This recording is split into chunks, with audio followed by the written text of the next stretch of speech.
you were here, you'd be able to see the depression that's starting to form. All the dirt is getting pushed out. A lot of work going on here. Scotty just did a lot of drills in that last one. And anyways, now we're on the 2, so it's on that 2. So again, just to show slowly, I'm going to come here like this. I'm going to step once, step twice, down here. And then again, I'm going to come with that 2, bam, and that 5.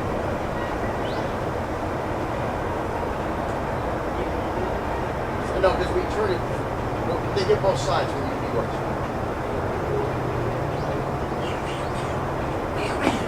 And again, that time there was a big gap, and it just a step through came out for my first step. Just didn't plan in. When you start going fast, like I say, if you train all these stuff and you do all the training, the right stuff's going to come out at the right time.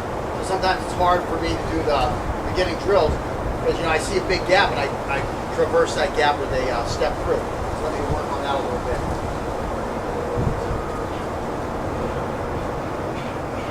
Just got to slow down a little bit, work that drill back in.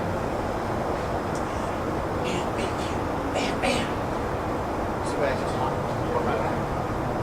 That's that skip step. It's just smaller.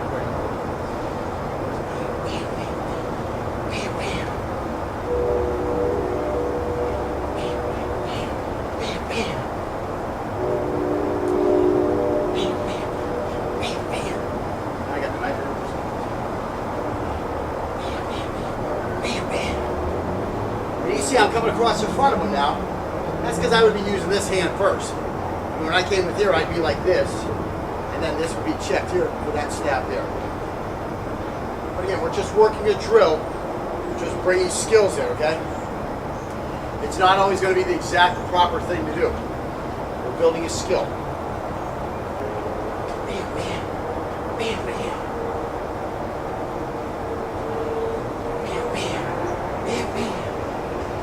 Again, that'd be more practical there because it takes me to the back when I come across the 1. The problem is my angle 1 target is pretty shitty. But again, if all he gives you is a shitty target, take the shitty target. And I'm going to do a full body cut basically. I'm trying to cut him from here all the way down to here. Then I'm going to light him up down here. Right. Right. And again, yeah, he's pointing out that you're so far away in that first one. Yeah, that first one, we're going to learn fading next. And again, like I say, everything leads into the next one, and then once we get it, we start stacking stuff on top of it. So what we're also like that first, it's kind of a fake. Okay? It's kind of a fake. You can use a lot of air type stuff. And again, what I'm really looking at is where is that knife hand? I'm trying to get you moving because you're going to have to deal with that knife hand. Okay? So that's another thing that's happening here is you're forcing yourself to throw a technique when you can't really cut them. Like that first one, I'm not even on top of it. But then I come through with that second one. Well, that first one really might be dealing with this knife hand. So I get this out of the way. So now I have a problem. And I'm covered up down here. So what am I going to do? Well, I'm going to throw a big 6 right in the side of his neck. And, then I'm going to hit him with a big check on his body. So I put this through here. And I ripped it back. Now I'm going to, boom, hit him like this. Then I'm going to hit him like this. Now I'm going to get him up here. I'm going to slash his neck. So all that shit that we worked on is coming together like a nice... Did I hit you somewhere wrong? So anyways, everything's coming together and it looks like Mulligan stew, but it winds up being fine dining.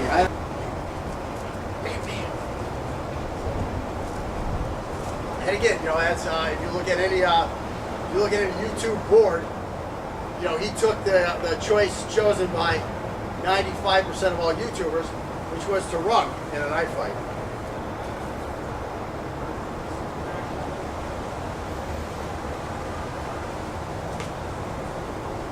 And again, are you going to do a step through when you do this?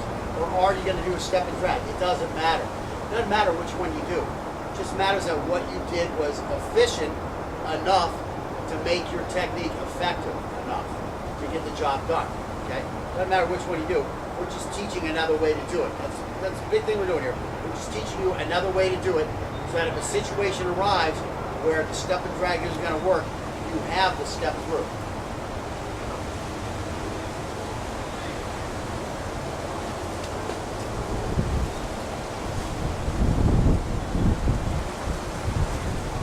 Scotty's combo is really starting to work because we've done several of the drills. We've done combos before.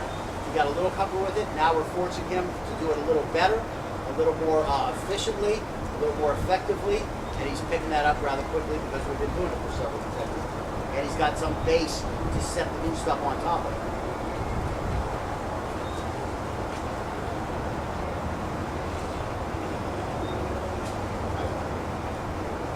Now I'm going to switch his combo up.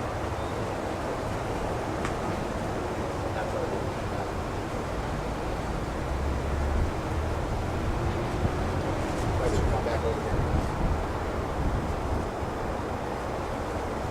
That's right.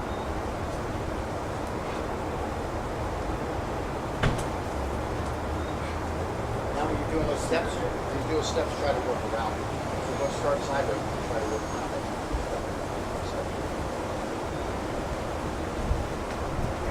See how far that one goes.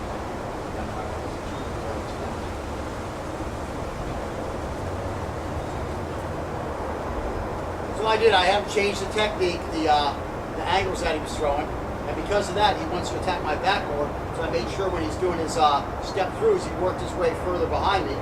So we're working the same drill, we're just looking at it, tweaking it a little bit.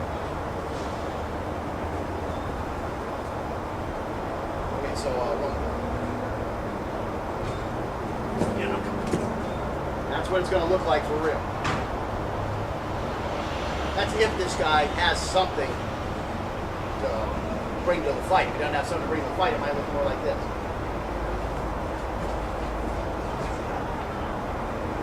I've seen it. Don't laugh. I've seen it in a knife fight.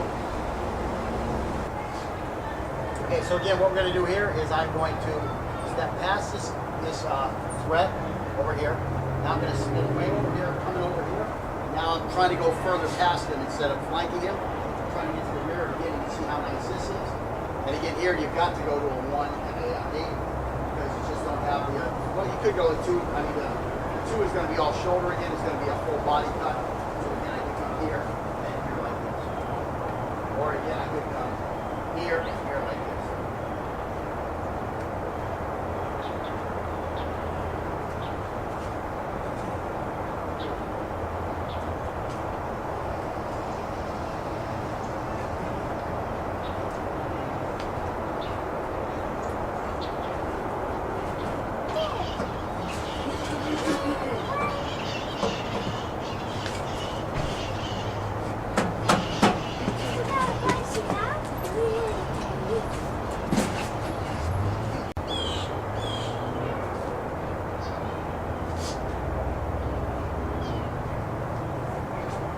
This is not easy footwork. It might look easy, it might sound easy. This is hard footwork. The body wants to go that way, then you got to bring it back in that way. It's very hard to do.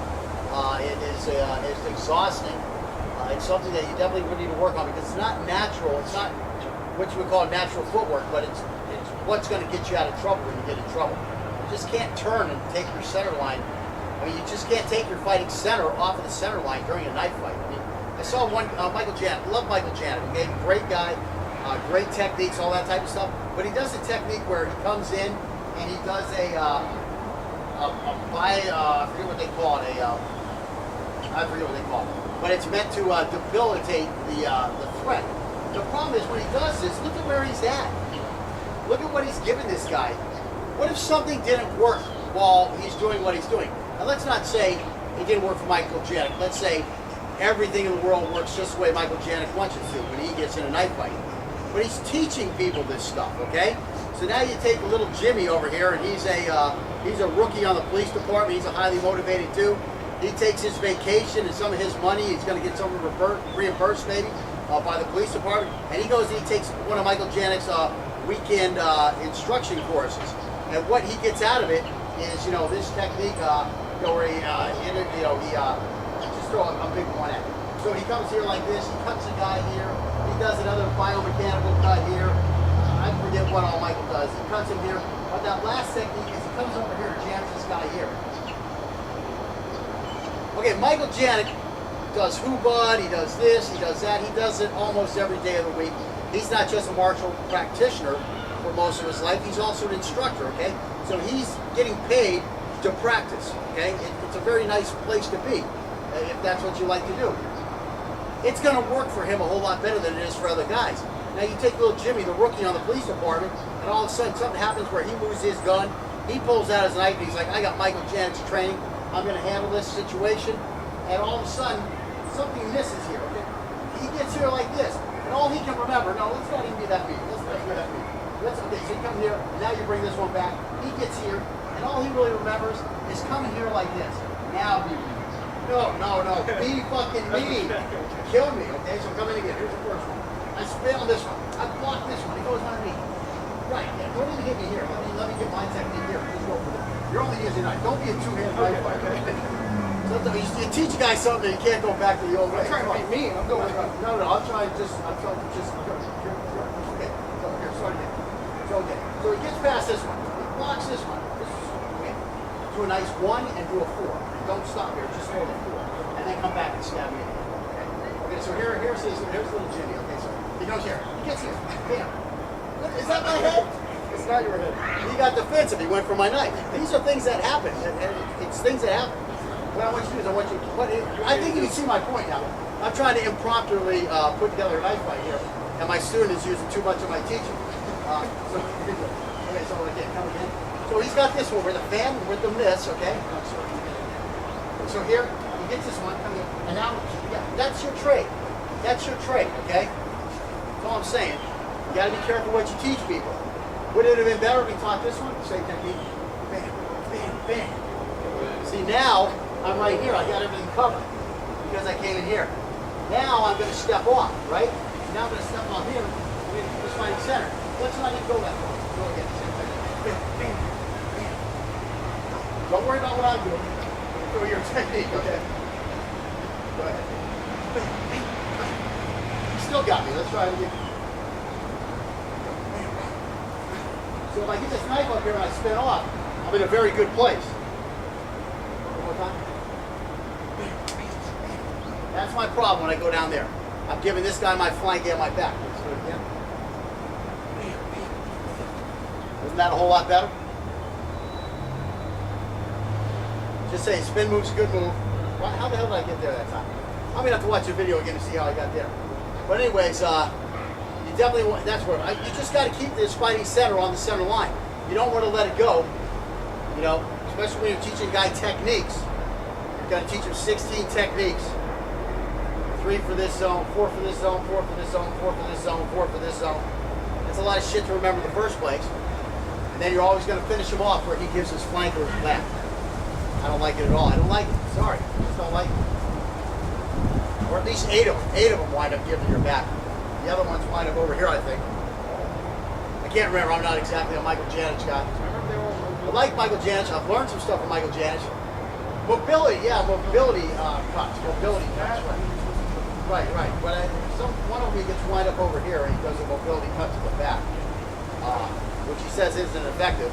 I'm telling you what, I'll take the mobility cut back here before I'll try the mobility cut right here. I mean, 100 out of 100 times. I don't want to be here like this going for a mobility cut. The point you really want your training at is that when somebody says, when a guy comes at you like this, what would you do? You say, I don't know. I don't know what I'll do. I don't know what I'll do the day that this dude comes to me with a knife. I don't know exactly what techniques I'm going to throw at him. I'll tell you this much, it's not going to be a prefabricated technique. I don't know what I'm going to do. It depends on how he comes at me. It depends on what he's doing. It depends on what he looks like. It depends on how slow he is. It depends on how he holds a knife, which we'll get into that later. It depends on a lot of things. Like I say, when I do these drills, I'm working on a technique. Sometimes it's hard for me. I have to really slow down and go through it A, B, C, D so that I can do what I'm trying to teach you. Because I don't really know what I'm going to do. You can tell with Scott now that he's becoming a little trained. You know, he wants to do what is the most efficient thing for him at that moment. And as he gets more tools under his belt and he integrates these into his subconscious, not just into his conscious from a 1 weekend workout, you know, what's going to come out is what works best for you at that moment.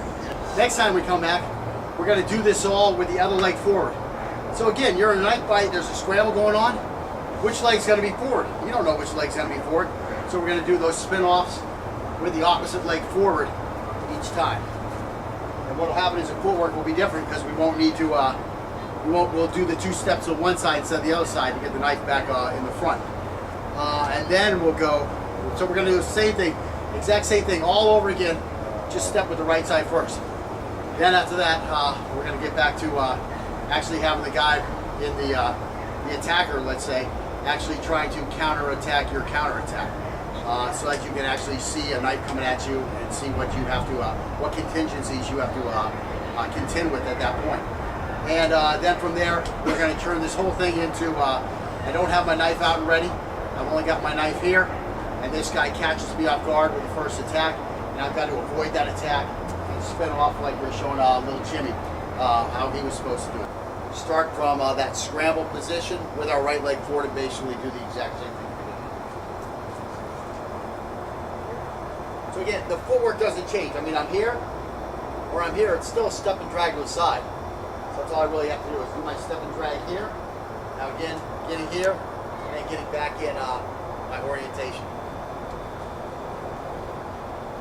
So again, there's a scramble going on. I'm just going to push.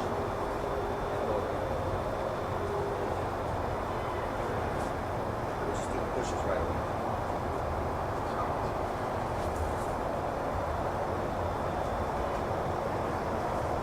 You can see I'm in that high ready position. Because the fight's already going on. Something has happened, and all of a sudden I've gotten to a point where, maybe we're both checking off on each other's wrists, trapping each other's wrists. I can't get to him. This knife is right up by my face. I don't want his knife up by my face. My knife is stuck up here by my face. And again, I'm just all this footwork is spinning the center line. And again, like I always say, you don't have to do a technique. Do what works. So again, we're just doing pure technique. I'm going to come here like this.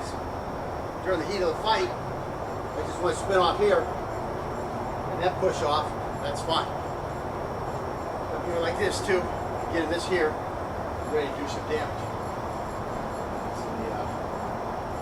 We're just going to do a few each one because we've already gone through the drill pretty much. We're just changing that foot orientation. So again, the step and drag is going to work much better here. And here I'm ready. And you can see when I get that gap again, the knife comes back down here from the high ready. And I'm definitely not going to step and drag this way. This is that position where I wind up giving my back to the guy, and I'm hoping everything went right. If I'm following a 1, 2, 3, 4, 5 technique, everything had to go right for me to not be in a bad spot right here.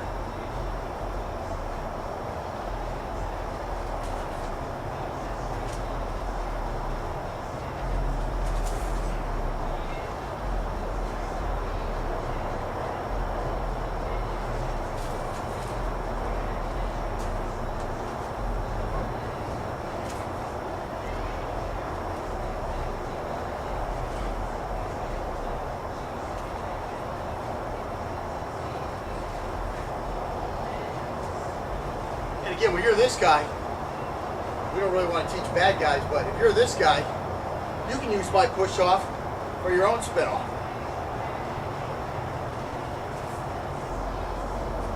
That's when you gotta go. That's when you gotta go.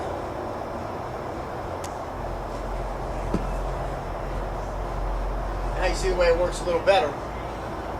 I have this body to lean on or to put my force into. Once it quickly releases that resistance, I fall forward. So you see how that works. Now it gives me a little push. It accelerates that. It's going to leave this guy wide open. Not much I can do.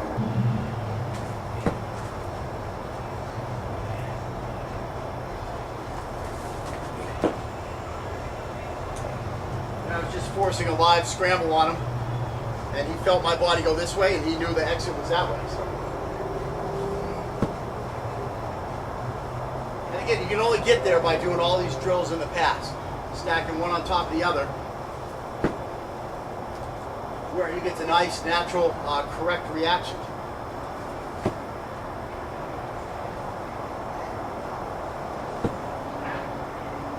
Try the one where your right leg's supposed to be forward. So try some of the right leg forward. Okay, so now we're going to actually perform the counter attack or an attack as soon as we get that gap. We're going to fill that gap with our attack. Step here, and bam, bam.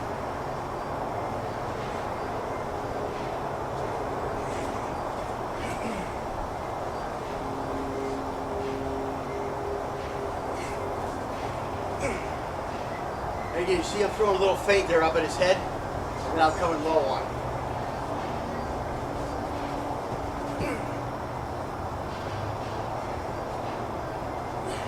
And again, those two skippy step and drags as I attack.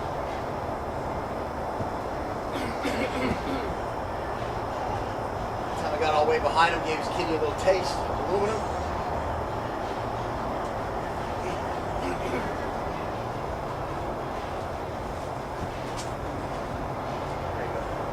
That time he checked me off so I couldn't turn towards him with the blade.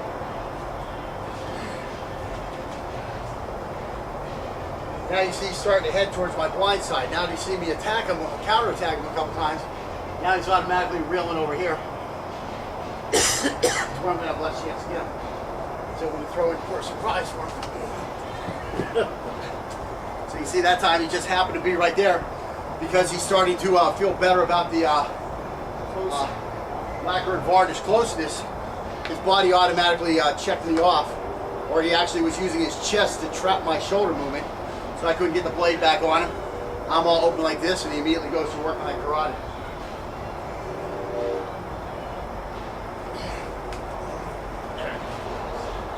And one thing I want to point out there too is, when he came at me, he didn't put the knife on my arm. That's not going to work. It's going to slide across, and maybe he'll get cut. Maybe I'll get cut deep enough to disable that arm. But then again, maybe I won't be cut deep enough to disable that arm. So when he did the trap or the block, he actually used the forearm, so he had a lot more room for error. He's picking stuff up as he goes.